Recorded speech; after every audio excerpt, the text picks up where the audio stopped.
Okay, we're going to record number 25. Haven't opened anything.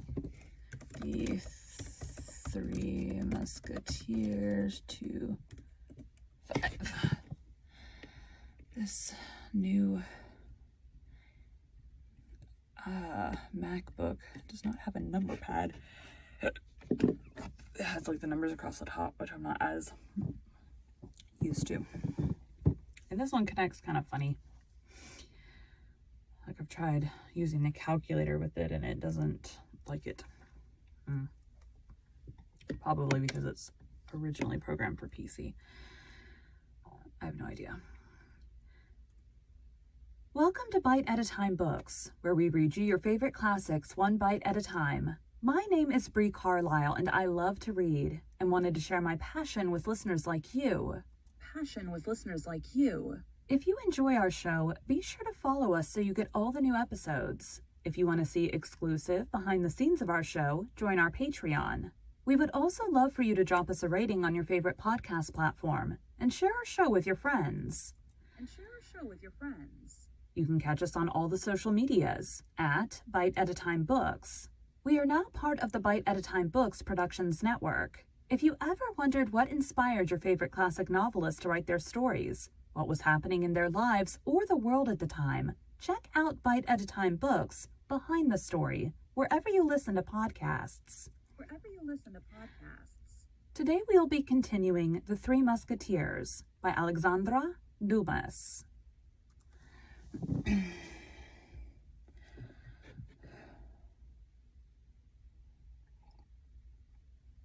Okay.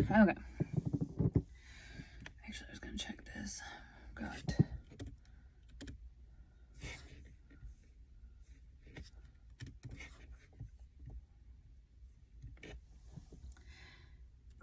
Dumas. 25. Porthos. Instead of returning directly home, D'Artagnan alighted at the door of Monsieur de Treville and ran quickly up the stairs. This time he had decided to relate all that had passed. Monsieur de Treville would doubtless give him good advice as to the whole affair. Besides, as Monsieur de Treville saw the Queen almost daily, he might be able to draw from Her Majesty some intelligence of the poor young woman, whom they were doubtless making pay very dearly for her devotedness to her mistress.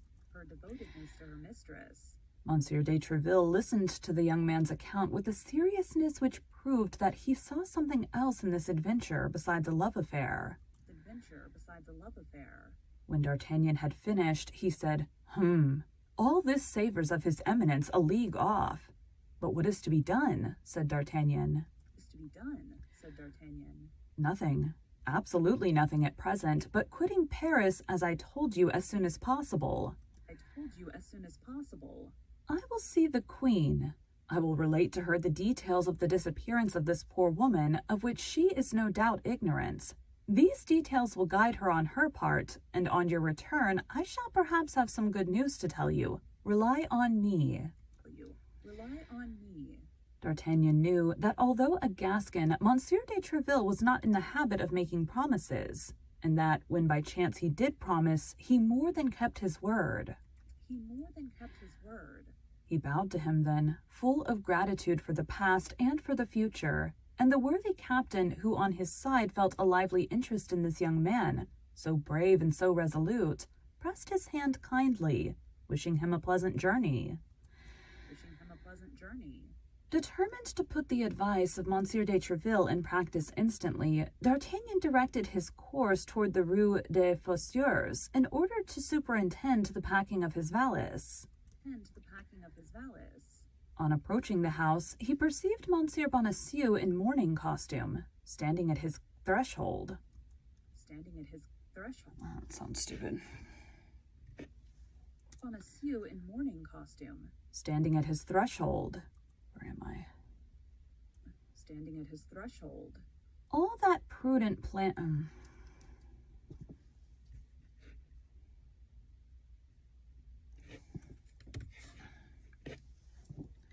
Standing at his threshold. All... where am I? standing at his threshold. All that the prudent Planchet had said to him the preceding evening about the sinister character of the old man recurred to the mind of D'Artagnan, who looked at him with more attention than he had done before. In fact, in addition to that yellow sickly paleness which indicates the insinuation of the bile in the blood, and which might, besides, be accidental, D'Artagnan remarked something perfidiously significant in the play of the wrinkled features of his countenance. A rogue does not laugh in the same way that an honest man does. A hypocrite does not shed the tears of a man of good faith. All falsehood is a mask, and however well made the mask may be, with a little attention we may always succeed in distinguishing it from the true face. It appeared then to D'Artagnan that Monsieur Bonacieux wore a mask, and likewise that that mask was most disagreeable to look upon. In consequence of this feeling of repugnance, he was about to pass without speaking to him, but, as he had done the day before, Monsieur Bonacieux accosted him. "Well, young man," said he, "we appear to pass rather gay nights. 7 o'clock in the morning, peste, you seem to reverse ordinary customs, and come home at the hour when other people are going out."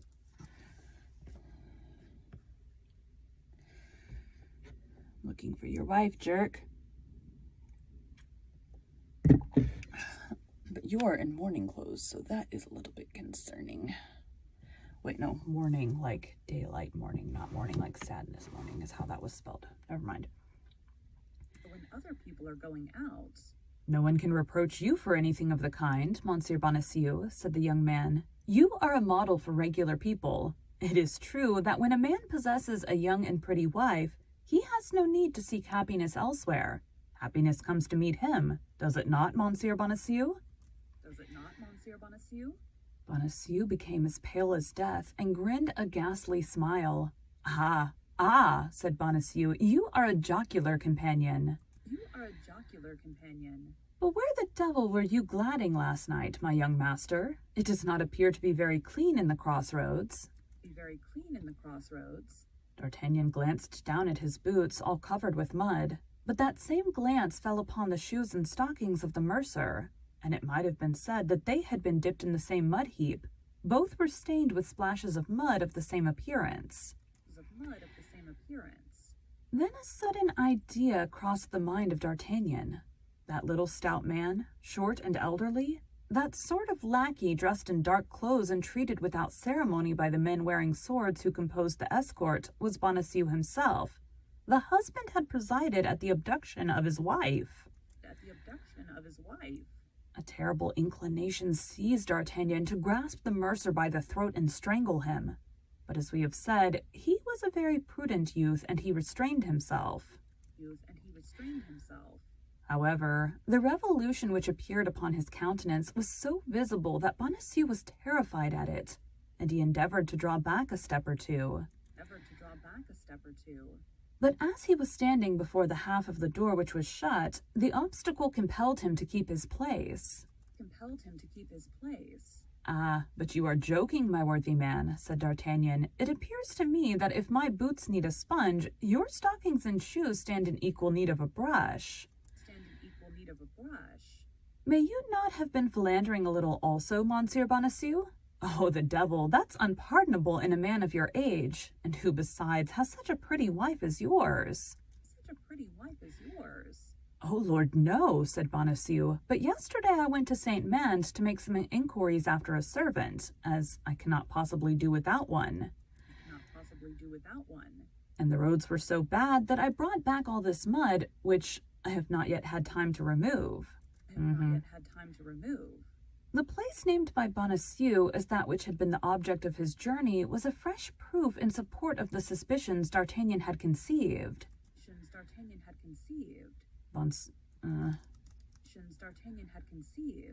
Bonacieux had named Mand, because Mand was in an exactly opposite direction from St. Cloud. This probability afforded him his first consolation. If Bonacieux knew where his wife was, one might, by extreme means, force the mercer to open his teeth and let his secret escape. The question then was how to change this probability into a certainty. Pardon, my dear Bonacieux. Pardon, my dear Monsieur Bonacieux, if I don't stand upon ceremony, said D'Artagnan, but nothing makes one so thirsty as want of sleep. I am parched with thirst. Allow me to take a glass of water in your apartment. You know that is never refused among neighbors. Without waiting for the permission of his host, D'Artagnan went quickly into the house and cast a rapid glance at the bed. It had not been used. Bonacieux had not been abed. He had only been back an hour or two. He had accompanied his wife to the place of her confinement, or else, at least, to the first relay. Thanks, Monsieur Bonacieux, said D'Artagnan, emptying his glass. That is all I wanted of you. I will now go up into my apartment. I will make Planchet brush my boots, and when he is done, I will, if you like, send him to brush your shoes.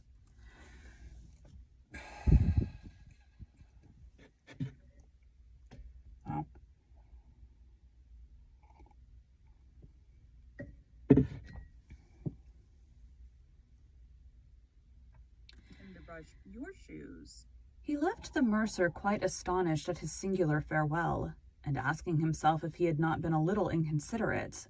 At the top of the stairs, he found Planchet in a great fight.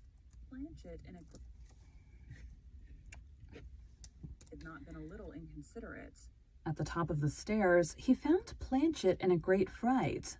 "Ah, monsieur," cried Planchet, as soon as he perceived his master. "Here is more trouble. I thought you would never come in." "What's the matter now, Planchet?" demanded D'Artagnan. "Oh, I give you 100. I give you 1,000 times to guess, monsieur, the visit I received in your absence." "When?" "About half an hour ago, while you were at Monsieur de Tréville's. Who has been here? Come, speak." "Monsieur de Cavaux." "Monsieur de Cavaux? In person? The captain of the cardinal's guards? Himself? Did he come to arrest me?" "I have no doubt that he did, monsieur, for all his wheedling manner." "Was he so sweet, then?" "Indeed, he was all honey, monsieur." "Indeed." "He came. He said, on the part of his eminence, who wished you well, and to beg you to follow him to the Palais Royal.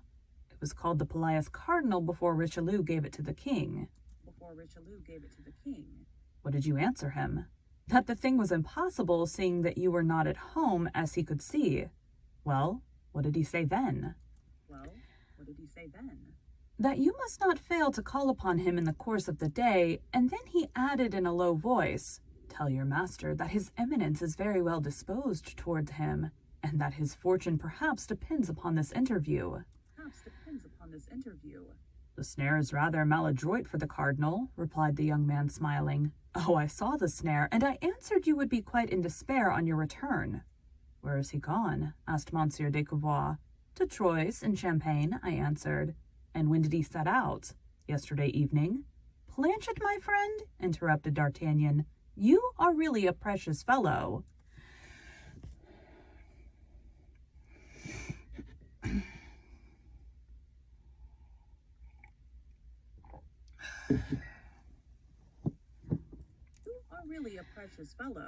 "You understand, monsieur. I thought there would be still time, if you wish, to see Monsieur de Cavaux to contradict me by saying you were not yet gone. The falsehood would then lie at my door, and as I am not a gentleman, I may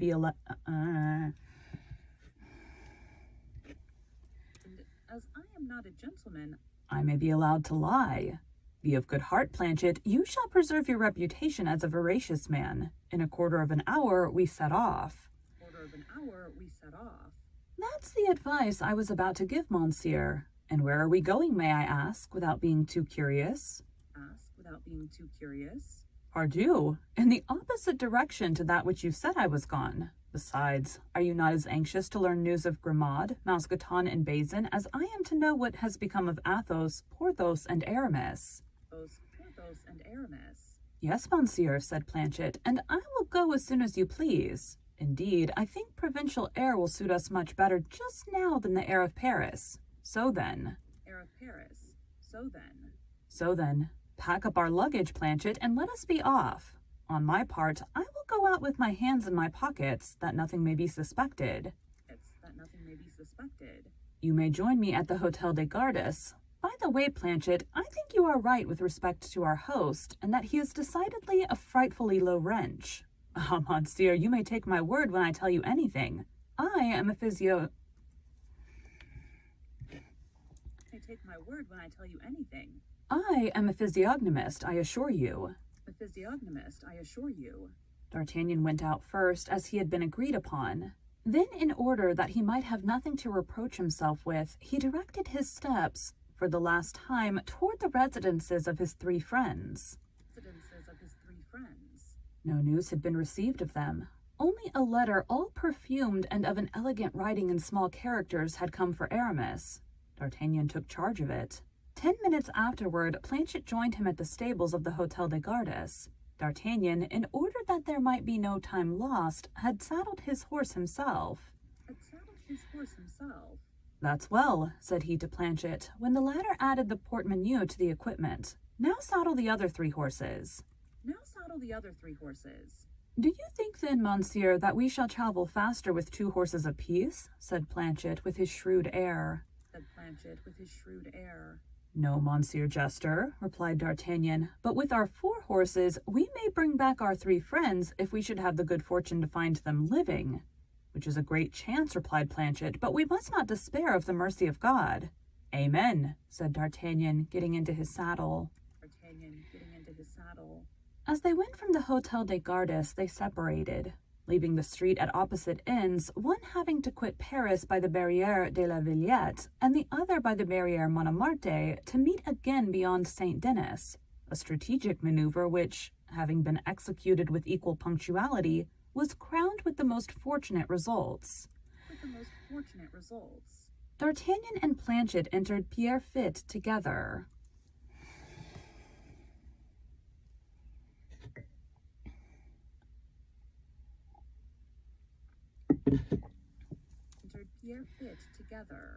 Planchet was more courageous, it must be admitted, by day than by night. His natural prudence, however, never forsook him for a single instant. He had forgotten not one of the incidents of the first journey, and he looked upon everybody he met on the road as an enemy. It followed that his hat was forever in his hand, which procured him some severe reprimands from D'Artagnan, who feared that his excess of politeness would lead people to think he was the lackey of a man of no consequence. Nevertheless, whether the passengers were really touched by the urbanity of Planchet, or whether this time nobody was posted on the young man's road, our 2 travelers arrived at Chantilly without any incident, and alighted at the tavern of Great St. Martin, the same at which they had stopped on their first journey. The host, on seeing a young man followed by a lackey with 2 extra horses, advanced respectfully to the door. Now, as they had already traveled 11 leagues, D'Artagnan thought it time to stop, whether Porthos were or were not in the inn. Perhaps it would not be prudent to ask at once what had become of the Musketeer. The result of these reflections was that D'Artagnan, without asking information of any kind, alighted, commended the horses to the care of his lackey, entered a small room destined to receive those who wished to be alone, and desired the host to bring him a bottle of his best wine, and as good a breakfast as possible, a desire which further corroborated the high opinion the innkeeper had formed of the traveler at first sight. D'Artagnan was therefore served with miraculous celerity. The regiment of the guards was recruited among the first gentlemen of the kingdom, and D'Artagnan, followed by a lackey and traveling with 4 magnificent horses, despite the simplicity of his uniform, could not fail to make a sensation. The host desired himself to serve him, which D'Artagnan, perceiving, ordered 2 glasses to be brought, and commenced the following conversation.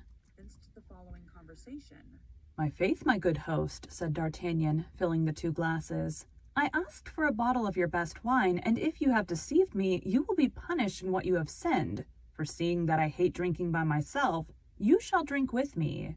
"Oh, you shall drink with me." "Take your glass, then, and let us drink. But what shall we drink to, so as to avoid wounding any susceptibility?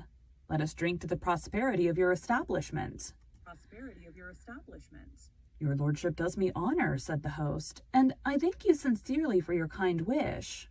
"Sincerely for your kind wish."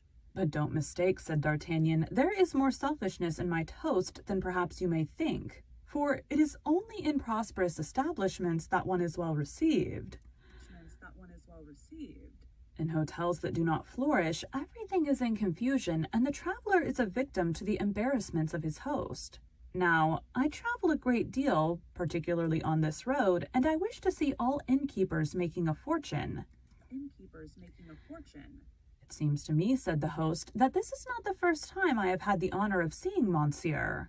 "Had the honor of seeing Monsieur." "Bah, I have passed perhaps 10 times through Chantilly, and out of the 10 times I have stopped 3 or 4 times at your house at least." "4 times at your house at least." "Why, I was only here 10 or 12 days ago. I was conducting some friends, Musketeers, one of whom, by the by, had a dispute with a stranger, a man who sought a quarrel with him for I don't know what."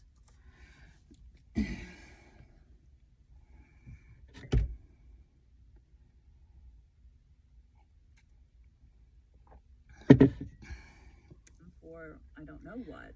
"Exactly so," said the host. "I remember it perfectly. It is not Monsieur Porthos that your lordship means." "Porthos that your lordship means." "Yes, that is my companion's name. My God, dear host, tell me if anything has happened to him." "Tell me if anything has happened to him." "Your lordship must have observed that he could not continue his journey. Why, to be sure, he promised to rejoin us, and we have seen nothing of him." "Join us, and we have seen nothing of him." "He has done us the honor to remain here." "What? He had done you the honor to remain here?" "Yes, monsieur, in this house, and we are even a little uneasy."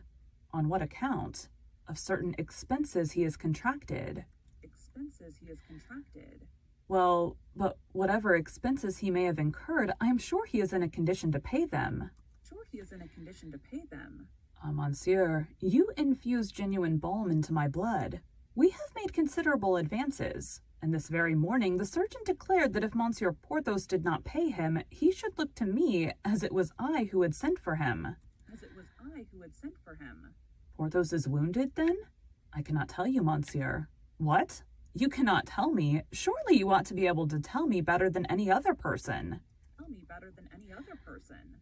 "Yes, but in our situation, we must not say all we know, particularly as we have been warned that our ears should answer for our tongues." "Well, can I see Porthos?" "Oh, can I see Porthos?" "Certainly, monsieur. Take the stairs on your right. Go up the first flight and knock at number 1. Only warn him that it is you." "Why should I do that?" "Because, monsieur, some mischief might happen to you." "Some mischief might happen to you." "Of what kind, in the name of wonder?" "Monsieur Porthos may imagine you belong to the house, and in a fit of passion might run his sword through you or blow out your brains." "You or blow out your brains." "What have you done to him, then?" "We have asked him for money." "The devil! Ah, I can understand that. It is a demand that Porthos takes very ill when he is not in funds, but I know he must be so at present." "No, he must be so at present." "We thought so too, monsieur, as our house is carried on "No, he must be so at present." We thought so too, monsieur, and as our house is carried on very regularly, and we make out our bills every week, at the end of 8 days we presented our account, but it appeared we had chosen an unlucky moment, for, at the first word on the subject, he sent us to all the devils. It is true he has been playing the day before." "True he has been playing the day before." "Playing the day before? And with whom?"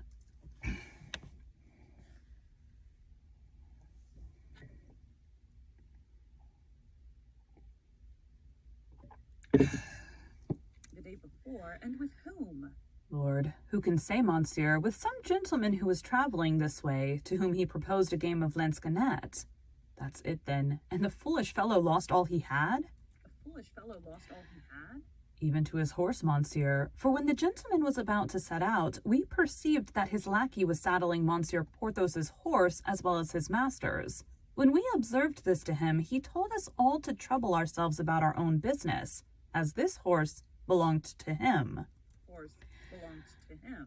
We also informed Monsieur Porthos of what was going on, but he told us we were scoundrels to doubt a gentleman's word, and that, as he had said the horse was his, it must be so. That's Porthos all over, murmured D'Artagnan. All over, murmured D'Artagnan. Then, continued the host, I replied that as from the moment we seemed not likely to come to a good understanding with respect to payment, I hoped that he would have at least the kindness to grant the favor of his custom to my brother, host of the Golden Eagle. But Monsieur Porthos replied that, my house being the best, he should remain where he was. He should remain where he was. This reply was too flattering to allow me to insist on his departure. I confined myself then to begging him to give up his chamber, which is the handsomest in the hotel, and to be satisfied with a pretty little room on the third floor. The little room on the third floor. But to this, Monsieur Porthos replied that as he every moment expected his mistress, who was one of the greatest ladies in the court, I might easily comprehend that the chamber he did me the honor to occupy in my house was itself very mean for the visit of such a personage. Nevertheless, while acknowledging the truth of what he said, I thought proper to insist. But without even giving himself the trouble to enter into any discussion with me, he took one of his pistols, laid it on his table day and night, and said that at the first word that should be spoken to him about removing, either within the house or out of it, he would blow out the brains of the person who'd be... Within the house or out of it, he would blow out the brains of the person who should be so imprudent as to meddle with a matter which only concerned himself. Since that time, monsieur, nobody entered his chamber but his servant. What? Mousqueton is here, then? Oh, yes, monsieur. 5 days after your departure, he came back, and in a very bad condition, too. It appears that he had met with disagreeableness, likewise, on his journey. Unfortunately, he is more nimble than his master, so that for the sake of his master, he puts us all under his feet, and as he thinks we might refuse what he asked for, he takes all he wants without asking at all. The fact is, said D'Artagnan, I have always observed a great degree of intelligence and devotedness in Mousqueton. That is possible, monsieur, but suppose I should happen to be brought in contact even 4 times a year with such intelligence and devotedness. Why, I should be a ruined man. No, for Porthos will pay you. Said the host in a doubtful tone. The favorite of a great lady will not be allowed to be inconvenienced for such a paltry sum as he owes you. If I durst say what I believe on that head. What you believe?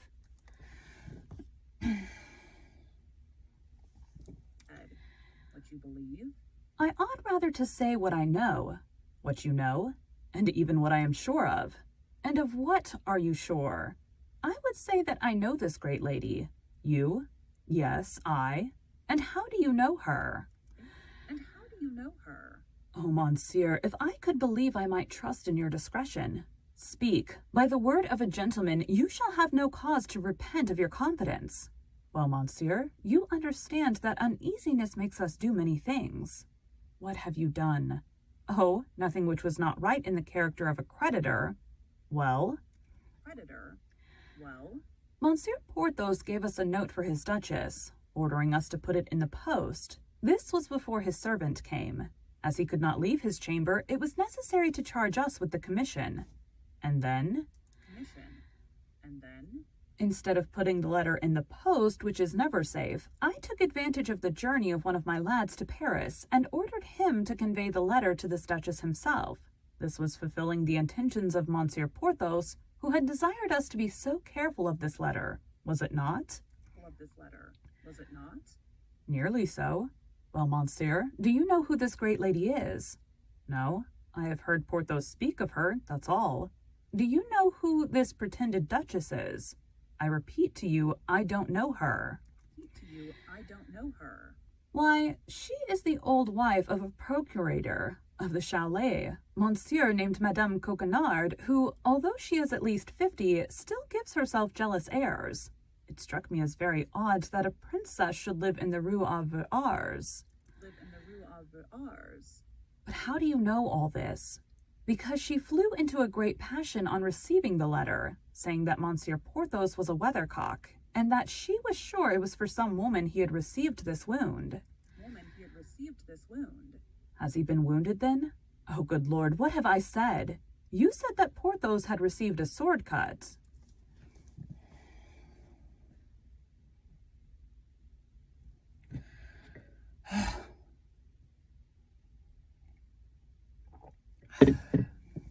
Porthos had received a sword cut.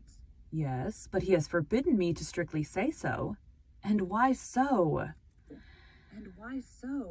Zounds, monsieur, because he had boasted that he would perforate the stranger with whom you left him in dispute, whereas the stranger, on the contrary, in spite of all his rhodomontades, quickly threw him on his back. As Monsieur Porthos is a very boastful man, he insists that nobody shall know he has received this wound except the Duchess, whom he endeavored to interest by an account of his adventure.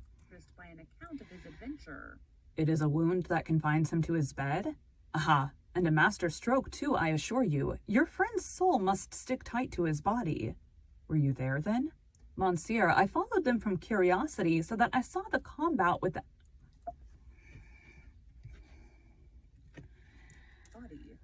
Were you there, then? Monsieur, I followed them from curiosity so that I saw the combat without the combatants seeing me. And what took place? Oh, the affair was not long, I assure you. They placed themselves on guard. The stranger made a feint and a lunge, and that so rapidly that when Monsieur Porthos came to the parade, he had already 3 inches of steel in his breast. He immediately fell backward. The stranger placed the point of his sword at his throat, and Monsieur Porthos, finding himself at the mercy of his adversary, acknowledged himself conquered. Upon which the stranger asked his name, and learning that it was Porthos, and not D'Artagnan, he assisted him to rise, brought him back to the hotel, mounted his horse, and disappeared. So, it was with Monsieur D'Artagnan the stranger meant to quarrel? It appears so. And do you know what has become of him? No, I never saw him until that moment, and have not seen him since. Very well. I know all that I wish to know. Porthos's chamber is, you say, on the first story, number 1? Yes, monsieur, the handsomest in the inn, a chamber that I could have let 10 times over. Bah, be satisfied, said D'Artagnan, laughing. Porthos will pay you with the money of the Duchess Coquenard. Oh, monsieur, procurator's wife or duchess, if she will but loosen her purse strings, it will be all the same. But she positively answered that she was tired of the exigencies and infidelities of Monsieur Porthos, and that she would not send him a denier. And did you... And did you convey this answer to your guest? We took good care not to do that. He would have found in what fashion we had executed his commission. So that he still expects his money. Oh, Lord, yes, monsieur. Yesterday he wrote again, but it was his servant who this time put the letter... Oh, Lord, yes, monsieur. Yesterday he wrote again, but it was his servant who this time put the letter in the post. Do you say the procurator's wife is old and ugly? All right. I will be right back. Let's see if we can get this finished. Get a drink. It's getting cold. Peter's wife is old and ugly? My throat. Peter's wife is old and ugly? 50 at least, monsieur, and not at all handsome, according to Porthos's account. In that case, you may be quite at ease. She will soon be softened.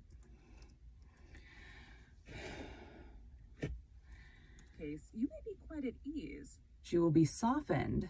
Where am I? case, you may be quite at ease. She will soon be softened. Besides, Porthos cannot owe you much. Porthos cannot owe you much. How not much? 20 good pistoles already without reckoning the doctor. He denies himself nothing. It may easily be seen he has been accustomed to live well. He has been accustomed to live well. Never mind if his mistress abandons him, he will find friends. I will answer for it. So, my dear host, be not uneasy and continue to take all the care of him that his situation requires. Monsieur has promised me not to open his mouth about the procurator's wife and not to say a word of the wound. That's agreed. You have my word. Oh, he would kill me. Don't be afraid. He is not so much of a devil as he appears.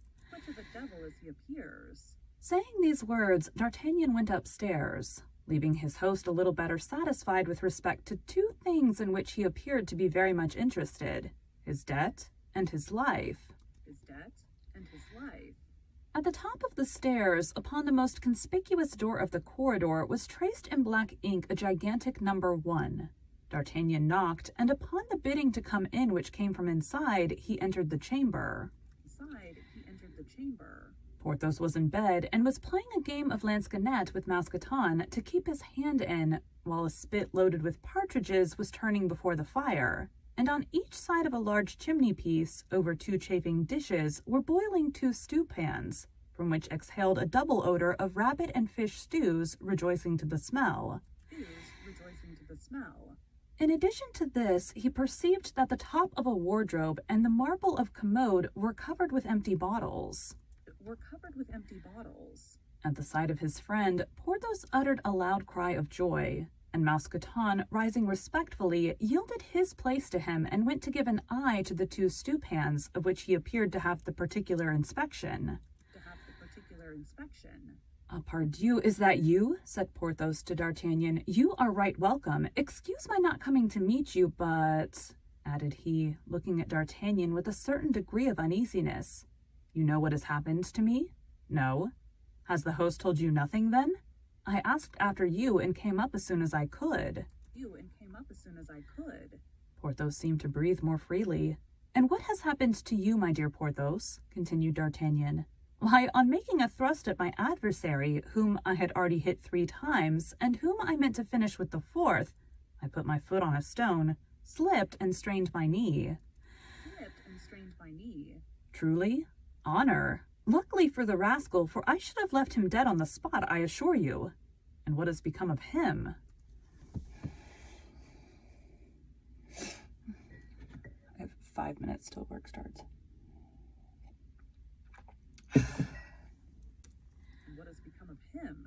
Oh, I don't know. He had enough and set off without waiting for the rest. But you, my dear D'Artagnan, what has happened to you? So that this strain of the knee, continued D'Artagnan, my dear Porthos keeps you in bed? My God, that's all. I shall be about again in a few days. Why did you not have yourself conveyed to Paris? You must be cruelly bored here. That was my intention, but my dear friend, I have one thing to confess to you. What's that? It is that, as I was cruelly bored, as you say, and as I had the 75 pistoles in my pocket, which you had distributed to me, in order to amuse myself, I invited a gentleman who was traveling this way to walk up, and proposed a cast of dice. He accepted my challenge, and my faith, my 75 pistoles passed from my pocket to his, without reckoning my horse, which he won into the bargain. But you, my dear D'Artagnan? What can you expect, my dear Porthos? A man is not privileged in all ways, said D'Artagnan. You know the proverb, unlucky at play, lucky in love? You are too fortunate in your love for play not to take its revenge. What consequence can the reverses of fortune be to you? Have you not, happy rogue that you are? Have you not your Duchess who cannot fail to come to your aid? Well, you see, my dear D'Artagnan, with what ill luck I play, replied Porthos, with the most careless air in the world. I wrote to her to send me 50 louis or so, of which I stood absolutely in need on account of my accident. Well, she must be at her country seat, for she has not answered me. Truly? No, so I yesterday addressed another epistle to her, still more pressing than the first. But you are here, my dear fellow, let us speak of you. I confess I begin to be very uneasy on your accounts. Very uneasy on your accounts. But your host behaves very well toward you, as it appears, my dear Porthos, said D'Artagnan, directing the sick man's attention to the full stewpans and the empty bottles. Stewpans and the empty bottles. So, replied Porthos. Only 3 or 4 days ago the impertinent jackanapes gave me his bill, and I was forced to turn both him and his bill out of the door, so that I am here something in the fashion of a conqueror, holding my position, as it were, my conquest. As it were, my conquest. So you see, being in constant fear of being forced from that position, I am armed to the teeth. And yet, said D'Artagnan, laughing, it appears to me that from the time... I am armed to the teeth. And yet, said D'Artagnan, laughing, it appears to me that from time to time you must make sorties, and again pointed the bottles and the stewpans. Not I, unfortunately, said Porthos. This miserable strain confines me to my bed, but Mousqueton forages and brings in provisions. Friend Mousqueton, you see that we have a reinforcement, and we must have an increase of supplies. Mousqueton, said D'Artagnan, you must render me a service. What, monsieur?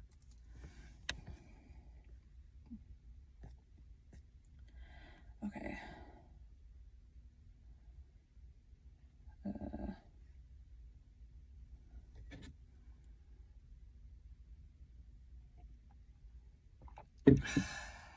Service. What, monsieur? You must give your recipe to Planchet. I may be besieged in my turn, and I shall not be sorry for him to be able to let me enjoy the same advantages with which you gratify your master. Lord Monsieur, there is nothing more easy, said Mousqueton with a modest air. One only needs to be sharp, that's all. I was brought up in the country, and my father in his leisure time was something of a poacher. And what did he do the rest of the time? Monsieur, he carried on a trade which I have already thought satisfactory. Which? As it was a time of war between the Catholics and the Huguenots, and as he saw the Catholics exterminate the Huguenots, and the Huguenots exterminate the Catholics, all in the name of religion, he adopted a mixed belief, which permitted him to be sometimes Catholic, sometimes a Huguenot. Now, he was accustomed to walk with his fowling piece on his shoulder, behind the hedges which border the roads, and when he saw a Catholic coming alone, the Protestant religion immediately prevailed in his mind. He lowered his gun in the direction of the traveler then. When he was within 10 paces of him, he commenced a conversation which almost always ended by the traveler's abandoning his purse to save his life. It goes without saying that when he saw a Huguenot coming, he felt himself filled with such ardent Catholic zeal that he could not understand how, a quarter of an hour before, he had been able to have any doubts upon the superiority of our holy religion. For my part, monsieur, I am Catholic. My father, faithful to his principles, having made my elder brother a Huguenot. And what was the end of this worthy man? Asked D'Artagnan. Oh, of the most unfortunate kind, monsieur. One day he was surprised in a lonely road between a Huguenot and a Catholic, with both of whom he had before had business, and who both knew him again. So they united against him and hanged him on a tree. Then they came and boasted of their fine exploit in the cabaret of the next village, where my brother and I were drinking. And what did you do? Said D'Artagnan. We let them tell their story out, replied Mousqueton. Then, as in leaving the cabaret, they took different directions. My brother went and hid himself on the road of the Catholic, and I on that of the Huguenots. 2 hours after, all was over. We had done the business of both, admiring the foresight of our poor father, who had taken the precaution to bring each of us up in a different religion. Well, I must allow, as you say, your father was an intelligent fellow. As you say, in his leisure moments, the worthy man was a poacher?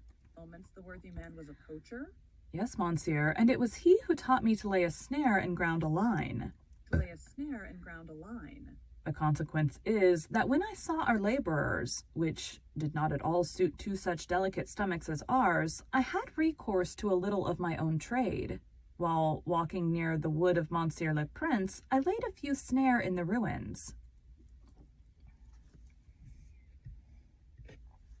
Recourse to a little of my own trade. Recourse to a little of my own trade. While walking near the wood of Monsieur le Prince, I laid a few snare in the runs, and while reclining on the banks of His Highness's pieces of water, I slipped a few lines into his fish ponds. So that now, thanks be to God, we do not want, So that now, thanks be to God, we do not want, as Monsieur can testify, for partridges, rabbits, carp, or eels, all light wholesome food suitable for the sick.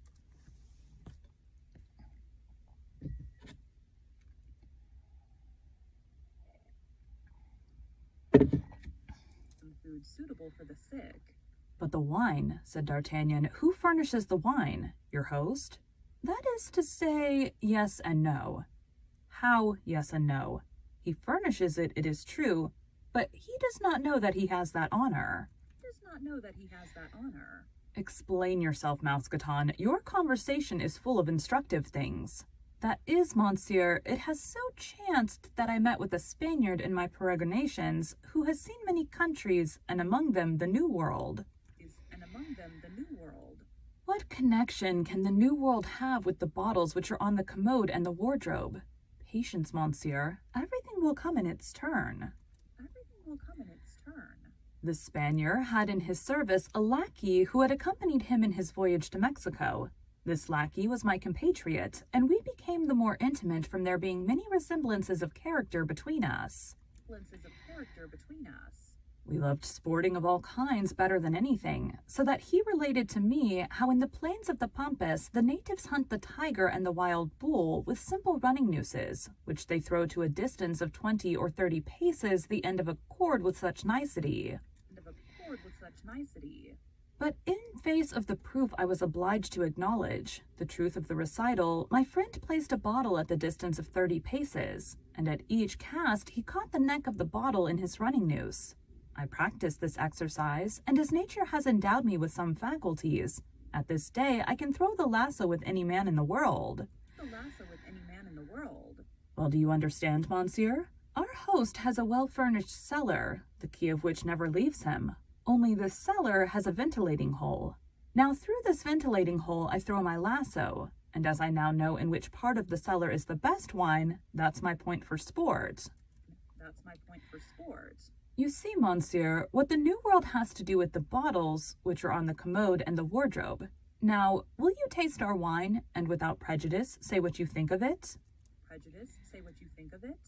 Thank you, my friend. Thank you. Unfortunately, I have just breakfast.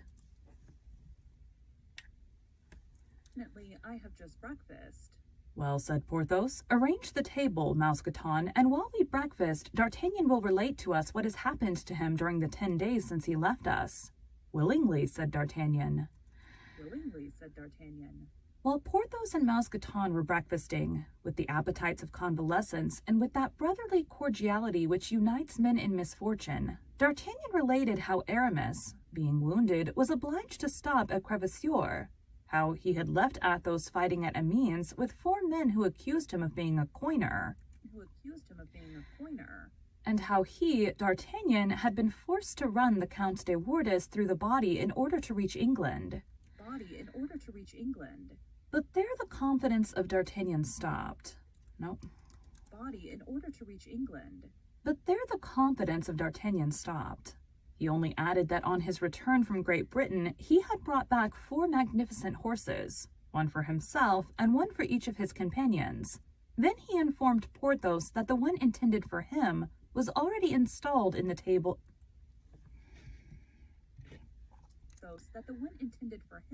Was already installed in the stable of the tavern. At this moment, Planchet entered, to inform his master that the horses were sufficiently refreshed and that it would be possible to sleep at Claremont. There's the end. possible to sleep at Claremont. At this moment, Planchet entered to inform his master that the horses were sufficiently refreshed and that it would be possible to sleep at Claremont. Possible to sleep at Claremont. As D'Artagnan was tolerably reassured with regard to Porthos, and as he was anxious to obtain news of his two other friends, he held out his hand to the wounded man and told him he was about to resume his route in order to continue his researches. For the rest, as he reckoned upon returning by the same route in 7 or 8 days, if Porthos were still, Continue his researches. For the rest, as he reckoned upon returning by the same route in 7 or 8 days, if Porthos were still at the Great St. Martin, he would call for him on his way. Porthos replied that in all probability his sprain would not permit him to depart yet a while. Besides, it was necessary he should stay at Chantilly to wait for the answer from his Duchess. D'Artagnan wished that answer might be prompt and favorable, and having again recommended Porthos to the care of Mousqueton and paid his bill to the host, he resumed his route with Planchet, already relieved of one of his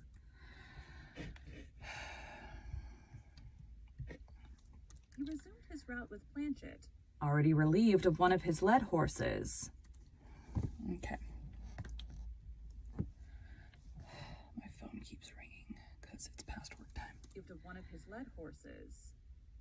Thank you for joining Bite at a Time Books today, while we read a bite of one of your favorite classics. If you enjoy our show, be sure to follow us so you get all the new episodes. If you want to see exclusive behind the scenes of our show, join our Patreon. We would also love for you to drop us a rating on your favorite podcast platform and share our show with your friends. You can catch us on all the social medias at Bite at a Time Books. Also, be sure to check us on our website, www.biteatatimebooks.com. We are now part of the Bite at a Time Books Productions Network. If you ever wondered what inspired your favorite classic novelists to write their stories, what was happening in their lives or the world at the time, check out Bite at a Time Books Behind the Story, Tuesdays wherever you listen to podcasts. Again, my name is Bree Carlisle, and I hope you come back tomorrow while we take the next bite of the Three Musketeers. Boop. Probably should stop saying boop at the end because I'm probably catching that. Okay, that is it for now. I must go do work. Thank you guys.